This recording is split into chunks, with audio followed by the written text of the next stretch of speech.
Hi అండి. మొదటిగా మా ఛానల్ చూసినట్లయితే మన ఛానల్ని సబ్స్క్రైబ్ చేయండి, నోటిఫికేషన్ బెల్ ఐకాన్ కొట్టండి, ఒక లైక్ చేయండి. ఇప్పుడు మనం చేపల పచ్చడి ఎలా చేయాలో చూద్దాం. ముందుగా స్టవ్ మీద కళాయి పెట్టుకొని డీప్ ఫ్రైకి సరిపడా ఆయిల్ వేసుకొని ఆయిల్ని హీట్ చేయాలి. ఆయిల్ హీట్ అయ్యే లోపు ముందుగా కడిగి పెట్టుకున్న చేప ముక్కల్లో చిటికెడు పసుపు, చిటికెడు ఉప్పు వేసుకొని కలిపి వాటిని హీట్ అయిన ఆయిల్లో వేసుకొని ఒకవైపు ఎర్రగా అయ్యేలా డీప్ ఫ్రై చేసుకోవాలి. ఒకవైపు ఎర్రగా అయిన తర్వాత రెండో వైపు తిప్పుకోవాలి. మా కళాయి మంచిగా లేదండి, అందువల్ల నాన్ స్టిక్ పైదం అయితే ఈ ముక్కలు అనేవి అంటుకోకుండా నీట్గా వస్తాయి. అలాగే రెండో వైపు టర్న్ చేసుకోవాలి.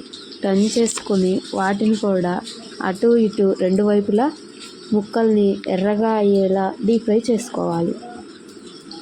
డీప్ ఫ్రై అయిన ముక్కలను ప్లేట్లోకి తీసుకోవాలి. ఇప్పుడు మిగిలిన ముక్కల్ని కూడా డీప్ ఫ్రై చేసుకోవడానికి కళాయిలో వేయండి. వేసుకొని వాటిని కూడా ముందు వాటిలాగే డీప్ ఫ్రై చేసుకోండి.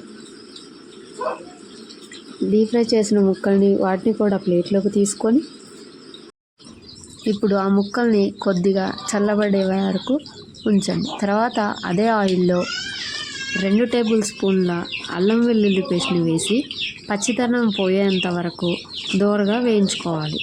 అల్లం వెల్లుల్లి పేస్ట్ అనేది పచ్చి వాసన రాకుండా బ్రౌన్ కలర్లో వచ్చేలా చూసుకొని వాటిలోకి బ్రౌన్ కలర్లోకి వచ్చిన తర్వాత దానిలో 1 టేబుల్ స్పూన్ సాల్ట్ని వేసి కలుపుకోవాలి. అలాగే 2 టేబుల్ స్పూన్ల కారం కూడా వేసుకొని కలుపుకోవాలి.